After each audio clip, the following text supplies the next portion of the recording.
when I was asked to give this presentation, I tried to think, what perspective do I have that would be different and interesting to a room of academics? And the first thing that came to mind is I am definitely not an academics, so maybe there's something there. So I manage the data platform team at Netflix, and like everyone else, my goal is to make the Netflix service the best it can possibly be. And further, it's like, okay, how can I turn that into a talk? And I think really what it comes down to is, why do we do what we do? What is the philosophy driving our day-to-day decisions, our overall strategy?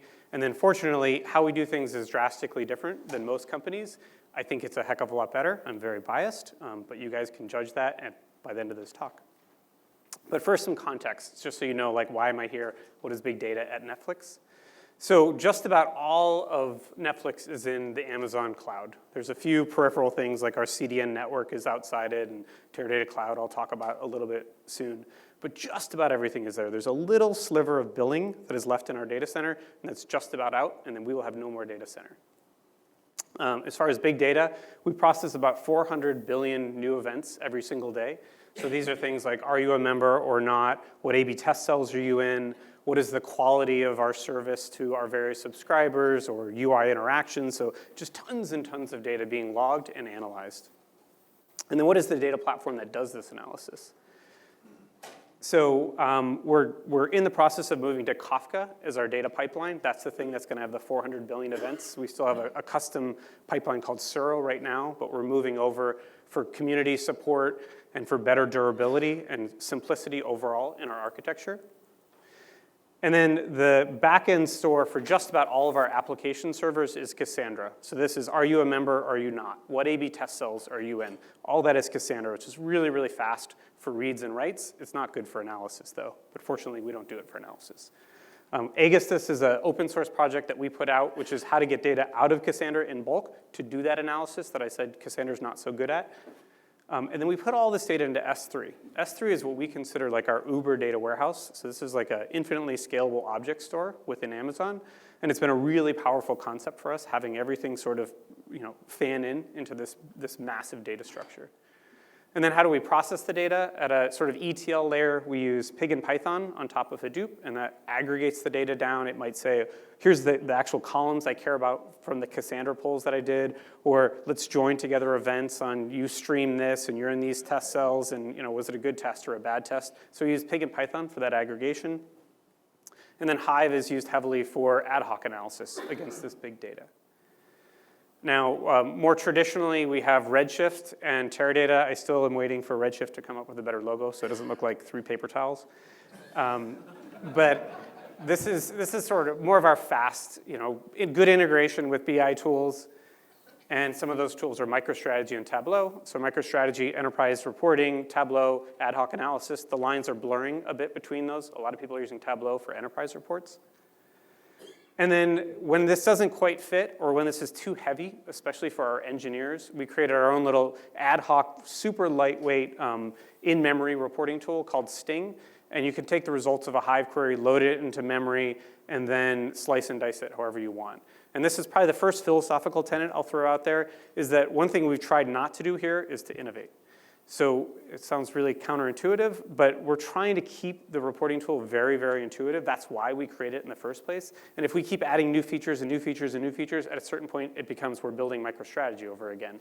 And then we miss the boat on our goal. So we've sort of held the line and say, this is all we're going to do. We did set it up in this architecture where it's like you can build whatever front end you want on the front, and you can use the same back end. But realistically, nobody's done it so far.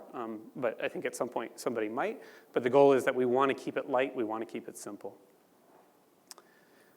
All right. More recently, we added Presto into the mix. This is a little over a year ago. We put it into production, and this has worked amazingly well for us. This is sort of a nice sweet spot between Hive and Teradata and Redshift for us, where we get really fast performance for queries. And then the really nice thing is that it uses the same metadata and data as Hive.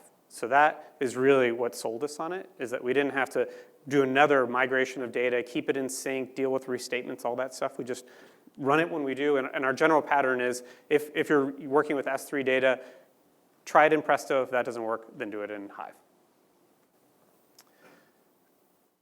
All right, and then Spark is the last thing that we've added into the mix. There's about 6 teams in production right now, or 6 teams that are using Spark in production right now at Netflix. We looked at it on the data platform side in early 2013, and it was immature, is probably the nicest way of saying it back then. Putting like 1 hour of data, one of our larger tables in memory, we tipped over Spark. That being said, I'm definitely not knocking it. It's got such an active community right now that I expect nothing but great things out of Spark, and at least has a good, solid foundation. So community plus foundation can lead to great things. So philosophy. This is hopefully the more interesting, hey, stretch your minds a little bit part of the presentation. So the first question is, who chooses the technologies? I threw out a whole bunch of technologies in that last slide, and I know it's not this guy who chooses them. And I was actually asked this question in a presentation a while ago, and I was kind of stumped for a second. I was like, well, I kind of do sometimes, and my team does a lot. And then we have the data scientists and developers, and they often are doing technologies. And then our users are kind of pushing things themselves. And it was a complicated answer, but I think it was the right answer. It was that I shouldn't be choosing the technologies, nor should my team, at least not in isolation. It should be that all collectively we get the best organic goodness out of everybody. And then I should challenge if somebody says that they want to put HBase into our platform, and I'm like, hey, we already have Cassandra and we have all these other technologies, say it's overkill for our needs, unless they're like, no, it does this thing really, really well, and the effort is justified by the benefit that we'll get.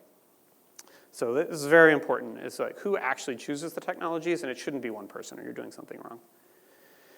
So another sort of North Star of our thinking at Netflix is like, well, okay, so let's say everyone chooses technologies, but what's driving those choices? How should you think about it? You might be like, well, my team needs this. I need this technology because it'll make my specific job much faster. And this is what I think is the best summation of it, which is our expense policy at Netflix, which is act in Netflix's best interest. So 5 words, not like, well, you can stay at this hotel and you can fly first class and da-da-da-da-da, like none of that. It's just act in Netflix's best interest. So we hire adults, we expect that they're gonna do the smart thing, and then if you use this, you should be able to make that trade-off. It's not easy, because you're gonna be biased by particular needs at hand, but if you're like, I'm about to add a lot of complexity in the platform for this short-term need, you should really think twice about it. And then same thing, other people should be pushing you on should you do it or should you not. So one of the things in practice on this higher level tenet is, what are we striving for? So this is not quite the same thing as like fail fast and just throw things out, or quality doesn't matter. It's really more about be very, very thoughtful about what you're doing. And the striving for perfection, like everyone at Netflix, like we want to do a good job. It's not about doing something half-assed and just finishing it really, really fast. It's more about, is this going to make a big impact? If not, don't do it. So a couple examples that come to mind, one that I thought was really interesting because it came from one of the most senior executives at Netflix, is we were doing a test. And the test was going to autoplay some videos to users, and that was going to pollute the streaming metric just a little bit. So because someone's not actually playing the movie, we're actually just playing the movie for them. And a bunch of work was going on. An engineering manager was talking. They're like, oh, we're putting all this work to make sure that we don't influence this overall streaming metric. And the senior executive was like, why? Like, is it going to make any difference? It's so small. It's a test. You're not even going to notice it. It's noise. And it's a bunch of effort. If the test is wildly successful and it actually will have some influence at some point, then deal with it. But in the meantime, it's a waste of time. It's not where you should be focusing your time to make an impact. It was striving for perfection. And another example that I always think is interesting is lossiness in our pipeline. So we have 400 billion events. You're going to lose some data. You're going to want to lose some data in some cases. Like if your choice is between serving a customer a good experience or logging the data about that experience, you're going to drop the logs in a heartbeat. So there's going to be some lossiness there. And it's funny because it's usually the engineers that are like, I can't lose this data. It's just too important. And it's actually the manager saying, yes, you can. Don't worry about it, which is completely the opposite of most companies, where the senior management are the people like, has to be perfect, no matter what, blinded to the actual impact of being perfect. Or even the lull of thinking are perfect, things like cookies, where people are doing unique users on cookies. And it's so imperfect already. So this leads to, you really should be questioning everything. Like, it's amazing how much inertia carries people at companies. Where if you were to do everything all over again, would you do it the way you're actually doing it now? Probably not. But it's like, well, we've been doing it for so long, and I don't want to rock the boat. You should always rock the boat. And if it's way more effort to change it, then you might do a measured approach maybe to changing it. But you shouldn't just be like, well, it's always been done that way. Or even worse, a lot of times something will already be in place. So people will use any reason, and there's some reasons always, like, oh, we got to keep doing it because of this. Oh, security, security drives it, or some other like little facet that they tie into. But it's really trying to make an excuse for continuing to do something versus the driver of why you should change it. An example of this, at the last place I worked, was reports had to go out by 8 in the morning. And it just didn't make any sense. It was like all this noise would be created. It's like, oh, like I didn't get these reports by 8 o'clock. What's wrong with our ETL pipelines and our source systems? And the consequence to get things done by 8 o'clock would be you have to put your source system team engineers on call. You have to put your data pipeline team on call, your ETL engineers on call, your data platform team on call. Everybody basically has to be on call to make sure these reports get out by 8 o'clock. And what epic business decision is going to happen at 8 o'clock versus 10 o'clock, especially with long-term data? It just makes no sense. And this is an example where people just take it for granted that they have to do it for some reason. Question it. It doesn't make sense. And it doesn't mean you should just, who cares, no nightly support. I mean, it could be a mess if it spills throughout the entire day, but not everything has to be done every day by 8 o'clock. Another example, I have a couple DBAs on my team, and I've been an accidental DBA in the past just because SQL Server's so easy to administer if you're a developer. And it's just amazing to me how often DBAs are misused, I would say, in various companies. So I hated this. It was like you write some code, say a stored procedure, and then you give it to a DBA, and then it takes however long for them to get around to it, and then they execute it against the production database. And that's it. What value did you get out of that process? Probably the best thing you got out of it was that maybe it doesn't compile, and then you're going to get your hand slapped because clearly you didn't test it. But they don't know your code. They're not going to look at every intricacy, or if they are, it's probably the worst use of their time. They don't know what's happening in it. So all you did is added a lot of friction in the process. When, as the developer, especially a good developer, you're like, I know what this does. If it breaks, it's going to break no matter what. So just get it into production. So I'd say the misuse of DBAs is that rubber stamp process where they say, okay, here it is, wait for it to get released, and then if it does break, now they're scrambling to find you at some other hour instead of when you actually release it yourself. So I actually have 2 DBAs on my team, and they're supporting Redshift, Teradata, and Druid, which is absurd that we have 2 DBAs doing that. We're actually trying to hire another DBA right now. But they can do it, and part of the reason is they're not doing this kind of stuff. They're doing optimization on the system, education on the system, and exploration. Again, I would love one more if you guys have a great person in mind. And that gets to whose actual data platform it is it?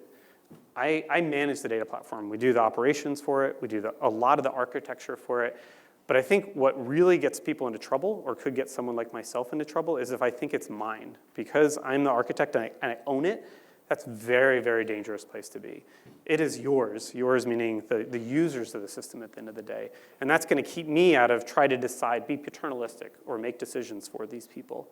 So at the end of the day, it's like if they don't have time, for example, to optimize a stored procedure, they're going to pay for it. Maybe that person doesn't pay for it, but their neighbor pays for it, and then it should be between them to decide, well, okay, what's a higher priority? If it's a higher priority for person B to get person A to optimize their stored procedure, then they should have that conversation. I can't force it at the end of the day.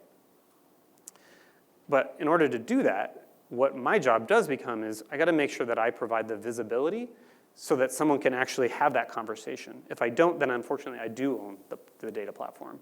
Because if they're like, it's just bad, things are slow, there's nothing actionable for them out of that. So I need to make sure that I provide very clear visibility so they can have good conversations amongst each other. And of course, I'm gonna be part of that conversation as well, and they're gonna go to me and say, hey, they need more cluster resources, and I can be like, hey, look, your jobs are terrible, we can't just keep throwing hardware at the problem. Or in many cases, I might say, well, it'll cost $100,000. Is it worth it to you? And if they say yes, fine, then I'll add it. Because we hire adults, and they should be able to make a good, informed decision. But if I can't tell them it costs $100,000, well, of course they're going to say, give me more hardware. So an example of providing this visibility, here's another tool that we open sourced called Inviso. And this dives into Hadoop jobs, so a pig job or Hive job. And you can see along the top, you have, this is the different MapReduce jobs within a given pig job, so it sort of breaks it down in a swim lane sort of way. And then here's a breakdown of all the tasks that are running and what's running off rack or on rack or nodes that fail or skew on tasks. So it's giving very fine-grained visibility into what's actually happening within a job. And then a higher level view that it provides is what's actually happening on the cluster. So you can see who's using what, and that can help facilitate those conversations of why is this one person in yellow? Why are they using so many resources? And maybe they should be. Maybe they're doing the most important work, but at least you can now have that conversation. And on the bottom, you can see backlog on our cluster, like how heavily used are those resources, which might tell us, hey, we need more resources, or it might be like, hey, drive us to push them, the developers, to do some more optimization. At least it creates that conversation. And I wouldn't say this is perfect by any means. Like one of my goals as a data platform manager is that I want to get better at this. I don't want this just to be Hadoop.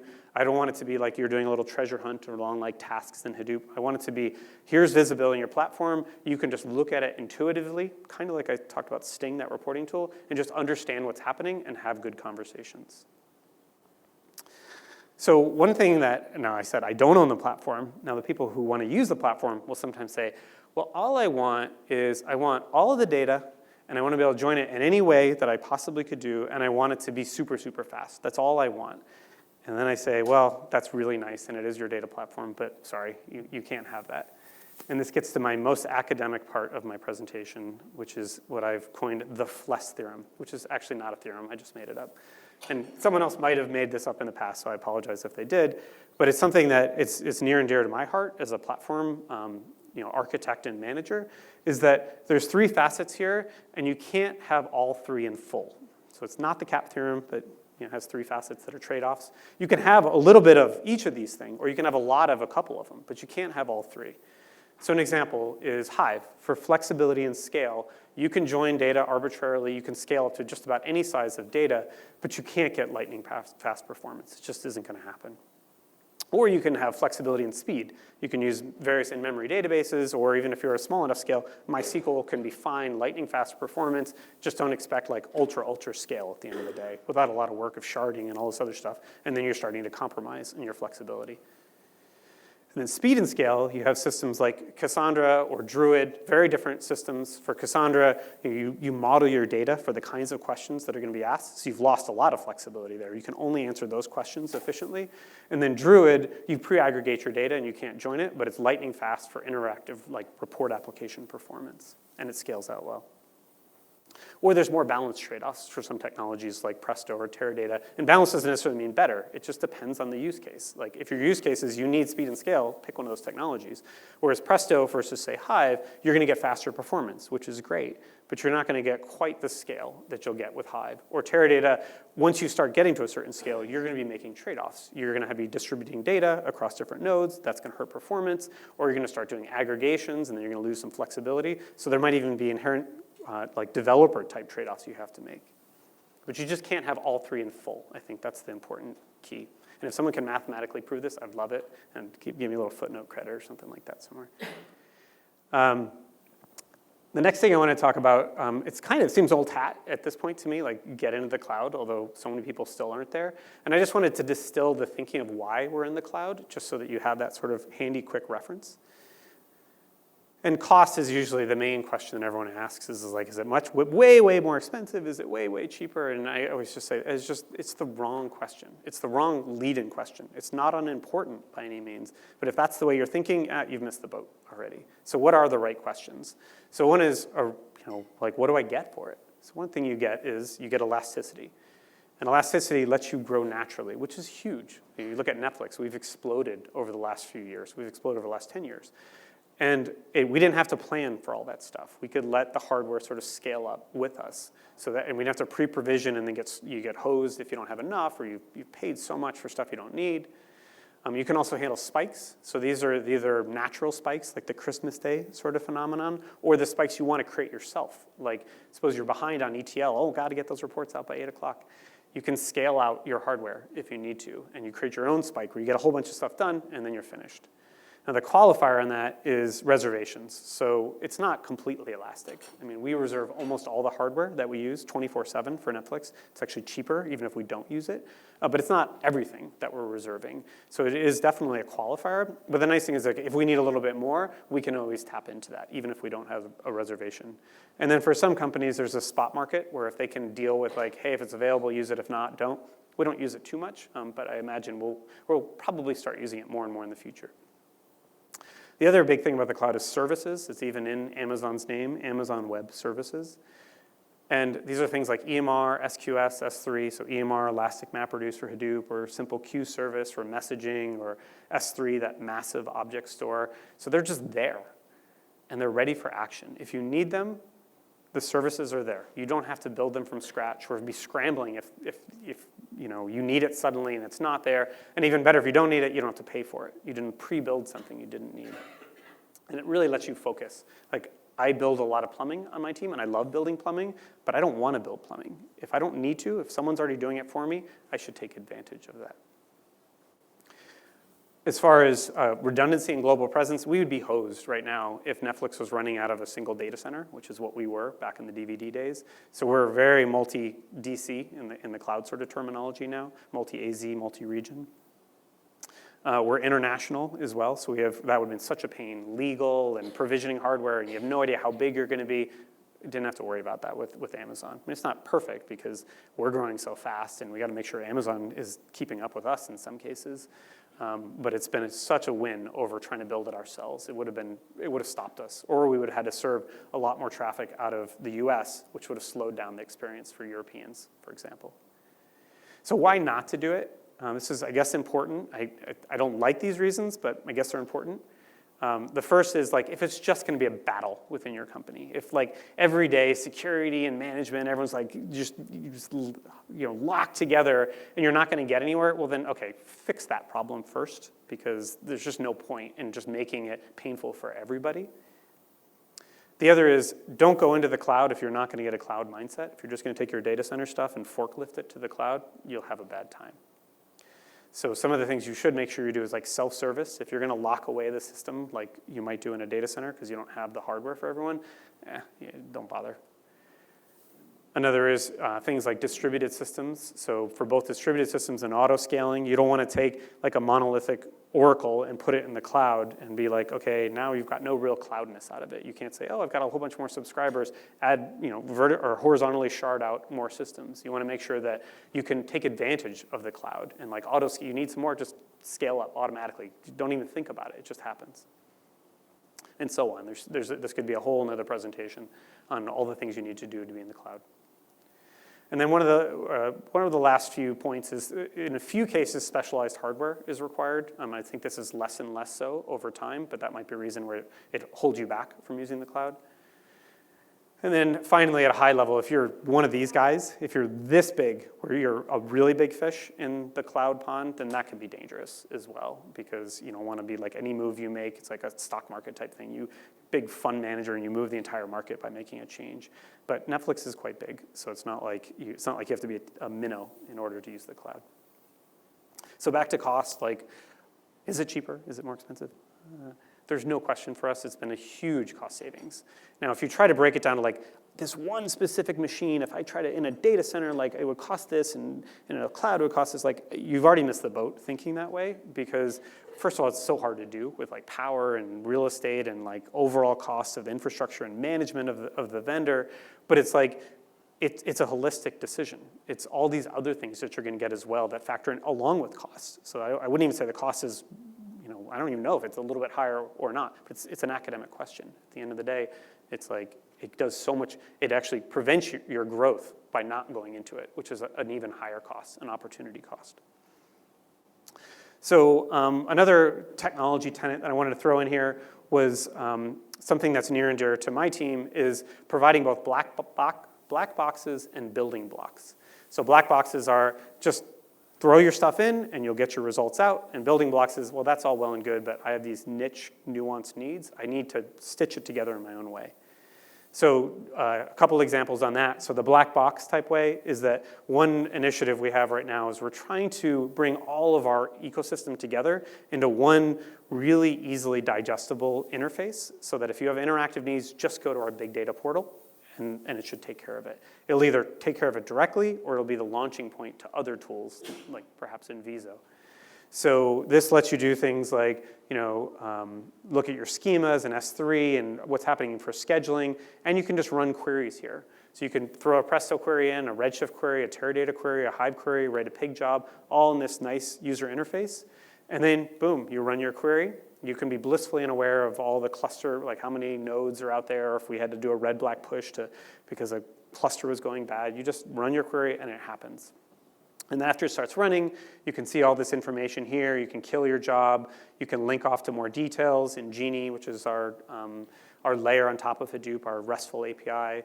And then there are lots of other little things, these little icons here, like copying the query or saving it, or this little information thing is pretty cool. And this gets into the building blocks that I was talking about.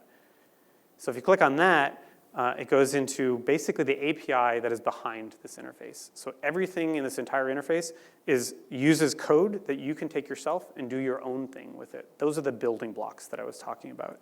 So it's called Craggle, which is from the Lego movie, and it's like sticking everything together in the perfect way, even though an API is kind of the opposite in some ways. It's like you can do anything with it. But so like down at the bottom, you can see you could take these lines of code and that will run the same query that you ran before. So basically, other than the import at the top, basically 3 lines of code would have done it. This line up here and these lines right here, boom, you've fired off and you've executed your query and you can do whatever you want with it. Or here, this actually lets you reattach the job that you just ran and do some things with it. This is all Python libraries that underpin our building block-based data API. We call it an API. It's not really an API. It's more Python libraries. And then here's another example. You can take that same code. You can put it in an IPython notebook or Jupyter now, and a few lines of code, take the results of a Presto query, put it in a Pandas data frame, and boom, you can start working the results. So just a few lines of code, building blocks that you can stitch together whatever way you want. And now the last thing I want to talk about, a little softer side, but it's also interesting because it's different than a lot of companies, is who do we hire and what are we thinking about when we're hiring? One is that guy or that woman. That's who I always like to find when I'm trying to hire. That guy is like, oh, that guy, that company used to work for, the go-to guy, the guy that knew everything, that everyone's like, they could count on him to get it done. He was always learning new things. Like that's the person that everyone ideally should hire. It's hard to get it. And most companies have a few of those diamonds just scattered amongst them. A company like Netflix or Google or some others, they're really striving to get as many of those guys and those women as possible. The other thing is making sure that people are not married to a tech. So maybe Spark is the most awesome thing since sliced bread, and you should use it. And we want contributors, and we want people to do great things with it. But if you're going to use Spark for everything, if you're going to use Spark to make your toast in the morning, you're probably not the best fit at Netflix. Because at some point, Spark won't be the right technology for it, and then you should be ready to use that right technology for it. Now, there's people that have been knocked around some. So this is interesting. We don't hire many people right out of school. So it's in an academic conference, it's funny to say that. And I should say bachelor's degrees, for example. Very few people out of a master's degree would we even hire, unless they have a bunch of industry experience, if they have a couple years. PhDs would probably be pretty good. You guys get knocked around a fair bit in that program. And it's basically you've learned. You've been through some battles. You know the mistakes that you could make, and then you're not going to make them at scale for something like Netflix. You're going to make some mistakes, sure, but it's not like you're going to make a lot of mistakes. And a little sensational is A players hire A players and B players hire C players. And this really gets down to confidence and sort of ability. So if you're really good at what you're doing, you want to work with other really good people. So ideally, if you hire good people, they're going to want to hire other good people. If you hire people that are a little lack in confidence, they're going to hire people that are not going to challenge them, that they know they're secure in their position, and that it's a ride down to the bottom on that. And it's a little sensational because in some cases you have to hire some B or C's in a lot of companies because you don't have the budget for it, or there's diamonds in every company, A players. And then if you want it, you're going to have to pay for it. So one thing we do differently at Netflix too is that there's no such thing as a 2% raise or 4% raise. It doesn't really make sense. We readjust to the market every single year because that's what you would get somewhere else. We don't want to hold you just by inertia, or you're afraid to look around, or you're so busy in a project. It should be like, that's what you're worth in the market, like that's what we should pay, or we're gonna lose you to somebody that is willing to do it. And with that, I'll leave you with the Netflix culture deck. If, for an academic read or real world read, it's kind of mind-blowing if you haven't looked at it. And this isn't something I put together. It was our CEO and chief talent officer. And it's just everything I just covered 10 times more about how we do things differently. So with that, thank you very much.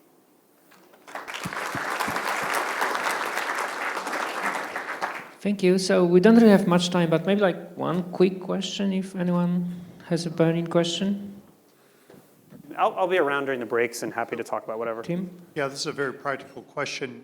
Did you guys feel the need to abstract out the Amazon services that you consume? In other words, add wrapper classes and whatnot. Yeah. So the general philosophy there is if someone has something that we need, we don't want to rebuild it. But there's a lot of Netflix open source software, which is probably one of the things you're alluding to, is what we did is we had to build the stuff that they hadn't done so well. And a lot of stuff that we built, they've over time put in and also been working on other stuff. So an example is, I didn't show it, but one thing we open sourced on my team is called Semper. And it was something to work around the eventual consistency of S3 because it was burning us. We were doing jobs, there was like pipelines, there was like this job feeds this job, and it was eventually consistent. So we actually used Dynamo as a backend to get a consistent index. And then over time, they created EMRFS, which is their consistent index on top of S3 using Dynamo. So we don't want to do it, but we'll do it when we had to.